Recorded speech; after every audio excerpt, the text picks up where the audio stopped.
আজ ফের শাহজাহান ঘনিষ্ঠের বাড়িতে সিবিআই। মিনাখার আটপুকুরে কেন্দ্রীয় এজেন্সি। শাহজাহানের সঙ্গে মাহফুজা মোল্লার বাড়িতে সিবিআই। কখন সিবিআই আধিকারিকরা পৌঁছান, কোন কোন বিষয় তারা খতিয়ে দেখলেন, কি জানা যাচ্ছে? অনুপম রয়েছে আমার সঙ্গে। অনুপম,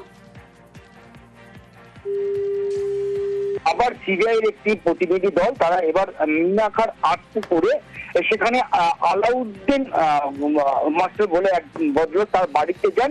এই আলাউদ্দিনের বাড়িটা হচ্ছে মাহফুজার মোল্লা, যে মাহফুজার মোল্লা শেখ শাহজাহানের ঘনিষ্ঠ বলেই পরিচিত। সেই মাহফুজার মোল্লার শ্বশুর বাড়িতে শ্বশুর বাড়িতে যান এবং সেখানে কিন্তু মাহফুজার মোল্লাকে কিন্তু সিবিআইয়ের সঙ্গে দেখা হয়নি বা মাহফুজার মোল্লাকে সিবিআই পায়নি। এই আলাউদ্দিন মাস্টারের যে পরিবার তাদের সঙ্গে কথা বলেন এবং মাহফুজার মোল্লার সম্বন্ধে বিভিন্ন তথ্য তারা নেন। এই মাহফুজার মোল্লার আরেকটা যে ঘটনা আছে সেটা হচ্ছে মাহফুজার মোল্লা কিন্তু যেদিন ইডি আধিকারিকদের উপরে হামলা হয়েছিল, সেই ইডি আধিকারিকদের হামলার সময়কার যেসব ছবি সিবিআই হাতে পড়েছিল তার মধ্যে কিন্তু এই মাহফুজার মোল্লার কিন্তু ছবি ছিল এবং পরবর্তীতে মাহফুজার মোল্লা কিন্তু গ্রেপ্তার হয়েছিল। যদিও জামিনে মাহফুজার মোল্লা এই মুহূর্তে জামিনে আছে, তিনি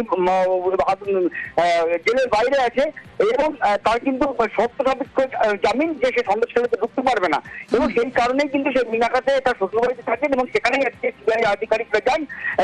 বিশেষ করে সেই 5ই জানুয়ারি কারা কারা ছিল, কারা ফোন করেছিল, কাদেরকে ফোন করেছিল, কি কারণে ফোন করেছিল, ফোন করে কি কি নির্দেশ দেওয়া হয়েছিল এবং ইডি আধিকারিকদের উপরে হামলা করার জন্য নির্দেশ কারা দিয়েছিল, এইসব পুরো বিষয়গুলোই কিন্তু তদন্তের জন্যই কিন্তু সিবিআই আধিকারিকরা আজকে মাহফুজার মোল্লার শ্বশুরবাড়িতে যান মাহফুজার মোল্লার সঙ্গে দেখা করার জন্য।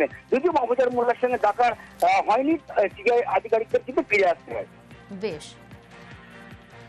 শাহজাহান জেলে সন্দেশখালীতে উৎপাত তার ঘনিষ্ঠদের। নেজাটে ভেরি থেকে মাছ চুরির অভিযোগ, ধরা পড়ে গণধোলাইয়ের মুখে এক শাহজাহান ঘনিষ্ঠ।